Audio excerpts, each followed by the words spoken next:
የዓለማችን ቁጥር 1 ደስተኛዋ ሀገር። ዓለም አቀፍ የዜና ማሰራጫዎችን ስትከፍቱ የምትሰሙት ስለ ሀገራት የኢኮኖሚ ውድቀት፣ ስለ ጦርነት ወይም ስለ አዳዲስ ቴክኖሎጂዎች ሽሚያ ነው። እኛ የምንኖርበት ዓለም የስኬት መለኪያው ገንዘብ ብቻ ሆኗል። ነገር ግን ጥቅጥቅ ካሉ ደመናዎች በላይ በታላቁ የሂማሊያ ተራሮች እቅፍ ውስጥ አንዲት የተለየች ሀገር አለች። እዚህ ሀገር ውስጥ ማንም ሰው ስለ ጂዲፒ ወይም ጠቅላላ የሀገር ውስጥ ምርት አያወራም። ይልቁንም መሪዎቿም ሆኑ ህዝቦቿ የሚጨነቁት ስለ አንድ ነገር ብቻ ነው። እሱም የህዝቦች ደስታ። እንኳን ወደ ቡታን በምድር ላይ ያለችው የመጨረሻዋ የደስታ ገነት በሰላም መጣችሁ። ቡታን ለዘመናት ራሷን ካለም አግልላ የኖረች ሀገር ናት። እስከ ቅርብ ጊዜ ድረስ አውሮፕላን ማረፊያም ሆነ የውጭ ዜጋ መግቢያ መንገድ አልነበራትም። ቴሌቪዥንና ኢንተርኔት እንኳ የገቡት ዓለም ወደ 21ኛው ክፍለ ዘመን ልትሻገር ጥቂት ሲቀራት ነበር። ይህ የሆነው ግን በድህነት ምክንያት አይደለም። ይልቁንም የራሷን የሰላምና ንጹህ ማንነት ከውጭው ዓለም ብክለት ለመጠበቅ ስትል የወሰነችው ውሳኔ እንጂ። በ1970ዎቹ መጀመሪያ ላይ ዓለም ሁሉ በኢንዱስትሪ አብዮት ሲናጥ የቡታኑ አራተኛው ንጉሥ አንድ አስገራሚ ንግግር አደረጉ። ለእኛ ከሀብት ይልቅ የሕዝባችን ደስታ ይበልጣል አሉ። ይህ ንግግር ብቻ አልነበረም፣ የሀገሪቱ ሕገ መንግሥት መሠረት ሆነ። ዛሬ ቡታን በዓለም ላይ በካርቦን ልቀት ኔጌቲቭ የሆነች ከምታመነጨው በላይ የምትመጥ ብቸኛ ሀገር ናት። 70 በመቶ መሬቷ በደን የተሸፈነ ነው። ግን እንዴት? በገንዘብ በናወዘው በዚህ ዓለም ውስጥ አንድ ሀገር እንዴት በደስታ ብቻ ሊመራ ይችላል? ሚስጥሩስ ምንድን ነው? በዚህ ዝግጅት ወደዚች ድንቅ ሀገር ሰርገን እንገባለን። የቡታንን የደስታ ሚስጥር፣ ጥንታዊ ባህሏንና የገጠሟትን ዘመናዊ ፈተናዎች አንድ በአንድ እንፈትሻለን። ወደ ቡታን የዝግጅት በረራችን ከማድረጋችን በፊት የጉዞ ትኬት የሆኑትን ላይክና ሰብስክራይብ በእጅዎ መያዞን አይዘንጉ። ለመሆኑ ግን ይህንን ዝግጅት ከየትኛው የዓለም ጥግ ሆናችሁ እየተከታተላችሁ ነው? ያላችሁበትን ኮመንት ላይ ብትጽፉልን እጅጉን ደስ ይለናል። አሁን የጉዞ ቀበቷችን ጠበቅ አድርጉና ወደ ደስተኛዋ ሀገር ደስ እያልን እንሂድ። በአብዛኛው የዓለም ክፍል የአንድ ሀገር እድገት የሚለካው በምርታማነት ወይም ጂዲፒ ነው። ብዙ ሕንፃዎች፣ ብዙ ፋብሪካዎችና ብዙ ሽያጭ ማለት ስኬት ማለት ነው። ነገር ግን በ1972 ዓመተ ምህረት ገና በ17 ዓመታቸው ወደ ሥልጣን የመጡት የቡታኑ አራተኛ ንጉሥ ጂግሜ ሲንጋዮ ዋንግቹክ ለዓለም እንግዳ የሆነ ሐሳብ አቀረቡ። የሕዝቦቼ የደስታ መጠን ከሀገሪቱ የገንዘብ ምርት ይበልጣል አሉ። ይህ ለዓለም መሪዎች ቀልድ ይመስል ነበር። ደስታን እንዴት መለካት ይቻላል አሉ። ነገር ግን ለቡታን ይህ ቀልድ ሳይሆን ጥልቅ ሳይንስ ነው። መንግስት ማንኛውንም አዲስ ሕግ ሲያወጣ በመጀመሪያ የሚጠይቀው ጥያቄ ይህ ሕግ ሕዝቡን ያስደስታል ወይስ ያሳዝናል የሚለውን ነው። ቡታን ደስታን በአራት ዋና ዋና ምሰሶች ላይ ትገነባለች። የመጀመሪያው መልካም አስተዳደር ነው። መሪዎች ለራሳቸው ሳይሆን ለሕዝቡ አገልጋይ መሆናቸውን በተግባር ማሳየት አለባቸው። ሁለተኛው ዘላቂ ማህበራዊና ኢኮኖሚያዊ ልማት ነው። ትምህርትና ጤና ለሁሉም ዜጋ በነጻ ይሰጣል። ምክንያቱም የታመመና ያልተማረ ሰው ደስተኛ ሊሆን አይችልምና። ሶስተኛው ምሰሶ የባህል ጥበቃ ነው። የራሳቸውን ማንነት ማክበር ለደስታቸው መሰረት ነው።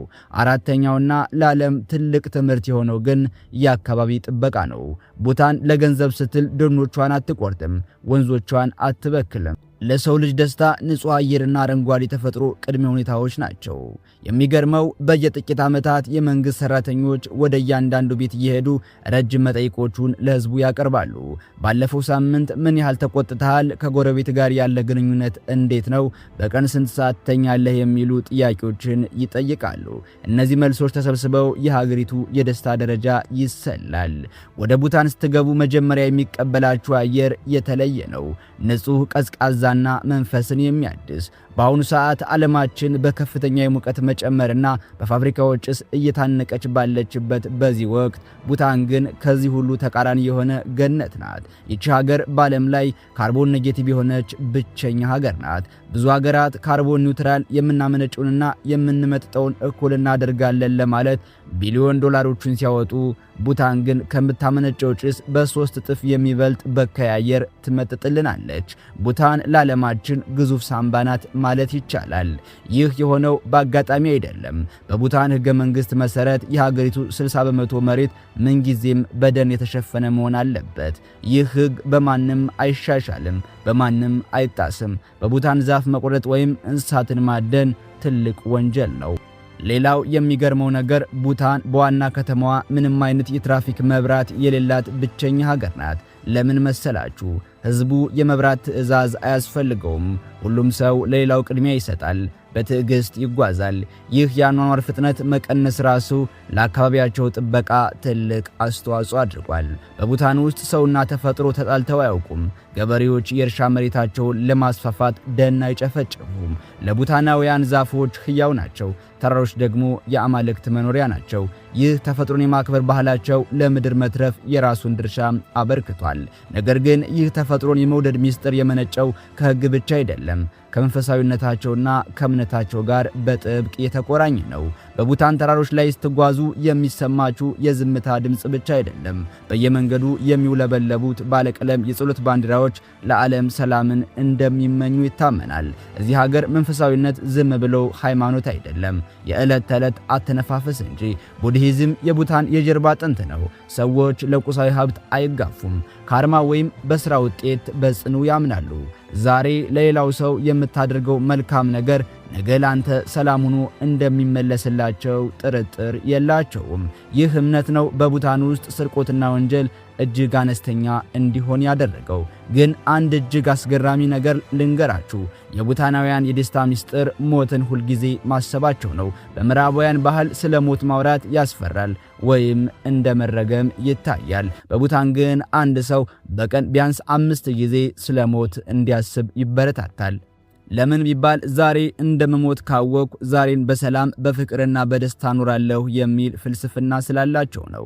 ሞትን ማሰብ ለሕይወት ትልቅ ዋጋ እንዲሰጡና ከንቱ ከሆኑ ቁሳዊ ሩጫዎች ነፃ እንዲሆኑ አድርጓቸዋል። ይህ መንፈሳዊነት ግን ከደስታ አያርቃቸውም። ይልቁንም ባለማዊ ደስታ ውስጥ ሆነው የውስጥ ሰላማቸውን እንዳያጡ ይረዳቸዋል። ቡታናውያን ይጨፍራሉ፣ ስፖርት ይሰራሉ፣ በደስታ ይበላሉ። ነገር ግን በውስጣቸው ሁልጊዜም ሁሉም ነገር ጊዜያዊ ነው የሚል ሰላም አለ። ነገር ግን ይህ ጥንታዊ ሰላም ፈተና እየገጠመው ነው። ዓለም በቴክኖሎጂና በግሎባላይዜሽን ስትናወጥ ቡታን እንዴት ነው ባህሏና ማንነቷን ጠብቃ የቆየችው? እስከ 1999 ዓመተ ምህረት ድረስ ቴሌቪዥን ያልነበረባት ሀገር ዛሬ ከስማርት ስልኮች ጋር እንዴት እየታገለች ነው? ቡታን ለብዙ ሺህ ዓመታት ዓለምን የዘጋችባት የመጨረሻዋ ሻንግሪላ ነበረች። የሚገርመው ግን እስከ 1999 ዓመተ ምህረት ድረስ በዚህች ሀገር ውስጥ ቴሌቪዥንና ኢንተርኔት በሕግ ተከልክሎ ነበር። ቡታን ለዓለም ቴክኖሎጂ በሩን የከፈተችው በታሪኳ የመጨረሻው ሀገር ናት። መሪዎቿ ይህን ያደረጉት በድህነት ሳይሆን የውጭው ዓለም የፍጆታ ባህል የሕዝቡን የውስጥ ሰላም እንዳይበክል በመፍራት ነበር። ዛሬ ግን ሁኔታው ተቀይሯል። የቲምፉ ጎዳናዎች በስማርት ስልኮችና በኢንተርኔት ተሞልተዋል። ጥያቄው ግን ይህ የቴክኖሎጂ ወረራ የቡታንን የደስታ ቀመር እየቀየረው ይሆን የሚለው ነው። ይህንን የቴክኖሎጂ ማዕበል ለመቋቋም ቡታን አንድ ጠንካራ ጋሻ አላት። እሱም ባህሏ ነው። በቡታን በስራ ሰዓት በትምህርት ቤትም ሆነ በመንግስት መስሪያ ቤቶች ወንዶች ጎህ የተባለውን ረጅም ልብስ፣ ሴቶች ደግሞ ኪራ የተባለውን ማራኪ አልባሳት መልበስ ግዴታቸው ነው። ይህ ለቡታናውያን ዝም ብሎ ልብስ አይደለም፣ የሺህ ዓመታት ታሪካቸው ምስክር እንጂ። ማንነታችንን ካጣጣልን ደስታችንም አብሮ ይጠፋል ብለው ያምናሉ። ለዚህ ነው በዘመናዊ የቡና ቤቶች ውስጥ ሳይቀር ወጣቶች በኩራት ባህላዊ ልብሳቸውን ለብሰው የምትመለከቱት። የቡታን ሌላው የሚገርም ስልት የቱሪዝም ፖሊሲዋ ነው። እንደ ጎረቤቶቿ ሁሉንም ሰው አታስገባም።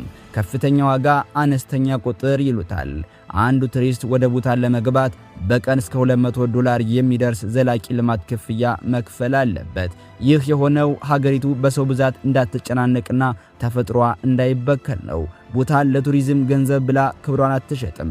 ነገር ግን ይህ ሁሉ ጥንቃቄ ቢደረግም ከውስጥ የሚበቅሉ ፈተናዎች መኖራቸው አልቀረም። እስካሁን ያየነው የቡታን ገጽታ ለዓለም ምሳሌ የሚሆን ድንቅ ታሪክ ነው። ነገር ግን ማንኛውም ታሪክ ሁለት ገጽታ አለው። በምድር ላይ ያለችው የደስታ ገነትን ብትሆን ካለባት ፈተና ነፃ አይደለችም።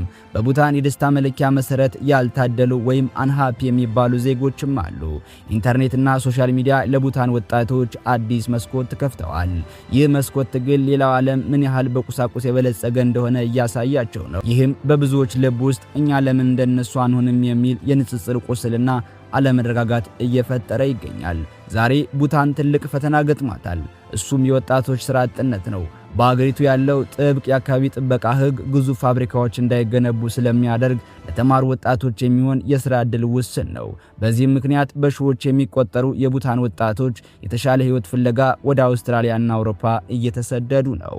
ይህ የአእምሮ ሽሽት ወይም ብሬን ድሬን ለአገሪቱ ትልቅ ስጋት ነው። ወጣቶቹ ሲሰደዱ ቡታን ለዘመናት የገነባችው የማህበራዊ ትስስርና የቤተሰብ አንድነት እየላላ መጥቷል። ጥያቄው ሰዎች ለተሻለ ገቢ ሲሉ ደስታቸውን እየሸጡት ይሆን የሚለው ነው። የቡታን መሪዎች ይህን ፈተና በሚገባ ተረድተዋል። አገሪቱ ዘመናዊ ቴክኖሎጂን፣ የሥራ ዕድልን እየፈጠረች እንዴት ጥንታዊ ሰላሟን መጠበቅ ትችላለች?